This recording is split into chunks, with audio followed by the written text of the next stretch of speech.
अनगियर्ड। तो ये चीज हमने एमएम हाइपोथेसिस के रिलेशनशिप में लिखी थी, 2 वैल्यू की। अगर उन्होंने प्रोवाइड किया तो कोई ऐसी बात थी, प्रूफ भी इसी तरह और अपनी थ्योरी से। थर्ड इन्होंने इसके लिए एक रिलेशनशिप लिखा हुआ था। एक चीज नोट कीजिएगा कि अनगियर्ड की कॉस्ट ऑफ इक्विटी कम है और गियर्ड की कॉस्ट ऑफ इक्विटी ज्यादा है। ये चीज हम पहले भी कह सकते थे क्योंकि गियर्ड के अंदर फाइनेंशियल रिस्क प्रीमियम शामिल है। तो इन्होंने बजाय इसके ये कहा कि आप इस तरह निकाले, इन्होंने एक रिलेशनशिप ये बना के दे दिया जो हमने उस क्लास में भी लिखा था कि cost of equity of geared के अंदर अनगियर्ड भी होगा प्लस डेट माइनस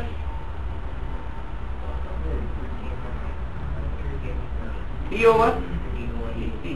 आप इस रिलेशनशिप से भी निकाले तो 26.67 ही आना है। इस रिलेशनशिप से भी निकालेंगे तो यही होगा। फाइनेंशियल प्रीमियम 6.67 है।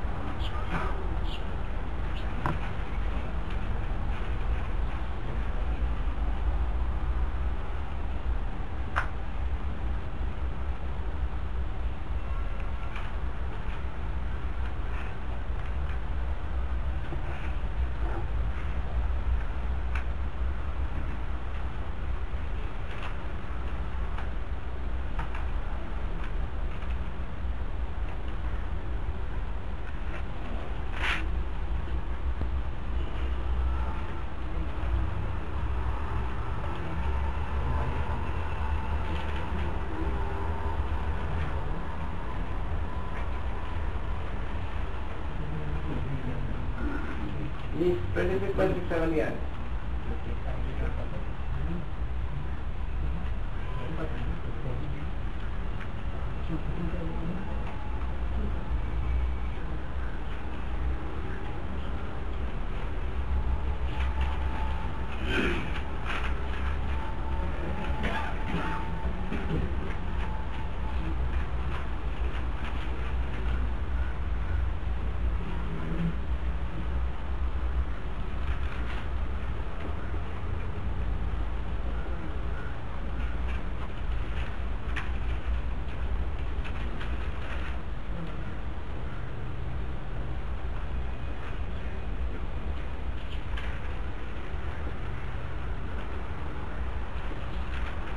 हम उस कैलकुलेशन में टैक्स को इनकॉर्पोरेट कर रहे हैं।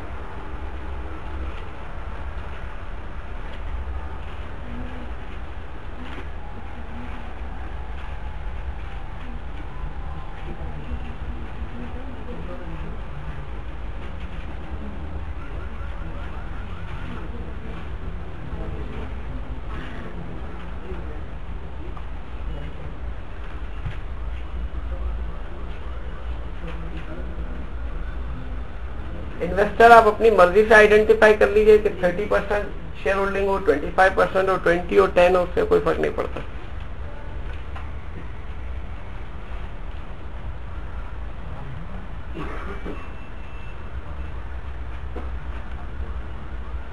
अज्यूम हम कर लेते हैं कि एक पर्टिकुलर इन्वेस्टर की जो टोटल इन्वेस्टमेंट इन जी है वो 25% है। 25% इन्वेस्टमेंट इन जी, उसकी बेसिस पर हम ये आर्बिट्रेज प्रोसेस कैरी ऑन कर लेंगे। हाँ, 25% इन्वेस्टमेंट इन जी।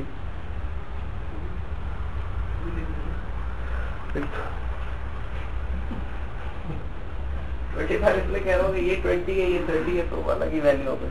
25% शेयर होल्डिंग पे जरा प्रोसेस आपने लास्ट क्लास में जिस तरह परफॉर्म किया था कि जी में शेयर होल्डर अपनी शेयर होल्डिंग सेल ऑफ करेगा, जी के इक्विवेलेंट गियरिंग क्रिएट करेगा अपने पास, यानी लोन रेज करेगा, और यू के अंदर वो इन्वेस्टमेंट इन्वेस्ट कर देगा। तो उससे जो है टोटल उससे क्या इम्पैक्ट आना वो कैलकुलेट करना है।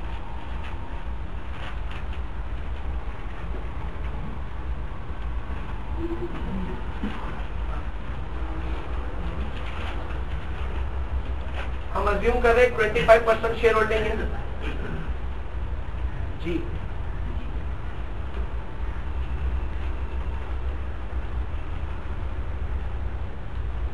ये अज्यूम करके हम चलेंगे।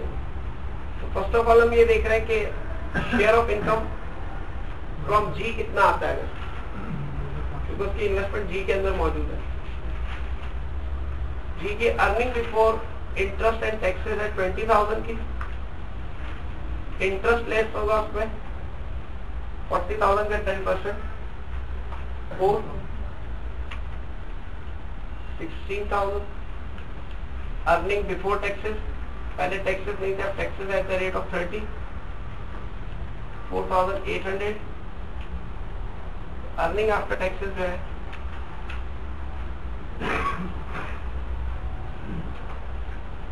11,200. और चूंकि हमारा शेयर 25% है, इसलिए शेयर ऑफ इनकम जो मिलेगी हमें 100% पे आउट अज्यूम करते हैं, और एट 25% कितनी मिल जाएगी? 2,800.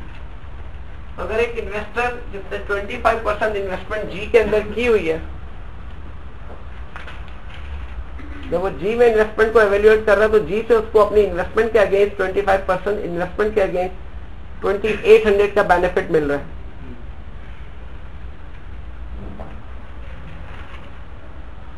और बीइंग कंसल्टेंट, हम अगर उसे कहते हैं कि आप अपनी शेयर होल्डिंग जी में डिस्पोज ऑफ कर दो और यू में परचेज कर लो, जिससे हम उसको सरप्लस बेनिफिट दिखाएंगे, तो ऑब्वियसली वो उसके लिए जरूर जो है वो एग्री भी करेगा. तो हम खुद उसके लिए कैलकुलेशन करके देखते हैं कि शेयर ऑफ इनकम फ्रॉम जी तो ये है. अब अगर उसने यू में इन्वेस्ट करना है तो उसने दो काम करने होंगे. पहला तो ये करना होगा कि अपने शेयर बेच के पर्सनल गियरिंग क्रिएट करें और फिर यू के अंदर इन्वेस्ट करें. तो sale proceeds from sale of shares in जी.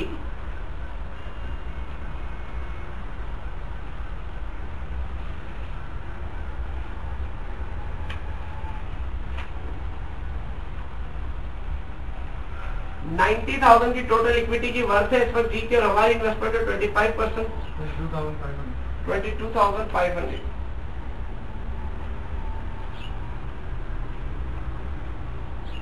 अब इसमें हमें पर्सनल लोन ऐड करना होगा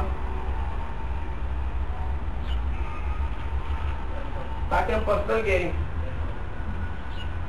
अच्छा, लास्ट क्लास में जिस तरह हमने कैलकुलेशन की थी, अगर उसी पैटर्न को फॉलो करें, लास्ट में हमने ये कहा था कि अगर 22,500 हमारा रेशियो है टोटल, तो जो कंपनी ने गियरिंग ली हुई है वो अगर इक्विटी के मुकाबले में कंपैरिजन में देखें तो इक्विटी में उसने जो है वो 4/9 का है, अगर टोटल में देखें तो 4/13 है. तो अगर हम पर्सनल लोन लेना चाहें तो 22,500 इंटू 4/9 ले सकते हैं. ठीक है. एक लास्ट क्लास में मुझे वैल्यूज का आइडिया 30,000 पे 30% शेयर होल्डिंग थी हमारी. तो मैं उसी से जरा कंपेयर करते हुए बता रहा हूँ कि हमने लास्ट क्लास में ये लिया था कि 90,000 का हमने 30% डिस्पोज ऑफ किया, 27. और फिर हमने कहा था कि 27 में हमने जो गियरिंग क्रिएट करनी है 4/9, ये रेशो हमने लिया था. 4/9 इसलिए लिया था क्योंकि हम सिर्फ अपने शेयर को अगर बेस बना रहे तो हमारा शेयर टोटल के अंदर 130 नहीं, टोटल के अंदर 90 या 9 है. 9 + 4 13 के इक्वल में ले रहा हूँ. तो हमारा शेयर 9 के इक्वलेंट है, और कंपनी ने जो डेट क्रिएट किया वो 9 इक्विटी के मुकाबले में 4 डेट. तो 4/9 का रेशो, और 9 का रेशो हमने इसलिए लिया था क्योंकि जो वैल्यू जिससे मल्टीप्लाई कर रहे हैं वो खुद 9 को रिप्रेजेंट कर रहा है, शेयर एंड इक्विटी रिप्रेजेंट कर रहा है. इस रेफरेंस से हम 4/9 ले रहे हैं.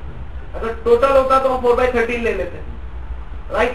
या ऑल्टरनेटिवली इस बेसिस पर हमने निकाला था अराउंड 12,000.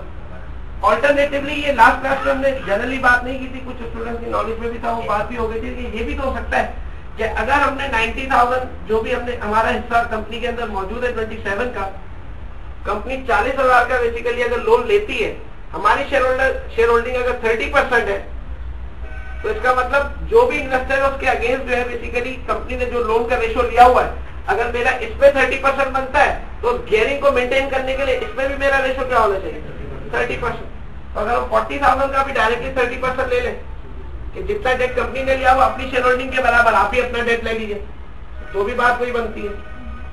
ये दोनों एक ही बात है कि आप अपनी इन्वेस्टमेंट के अगेंस्ट गियरिंग का रेशियो देख लें, या ये फिनोमेना डेवलप करने के इक्विटी में जितना रेशियो मेरे पार्ट पर है, तो अगर डेट क्रिएट करना है तो डेट में भी उतना ही रेशियो मुझे क्रिएट करना है, क्योंकि कंपनी ने उसी रिलेशनशिप में क्रिएट किया हुआ है.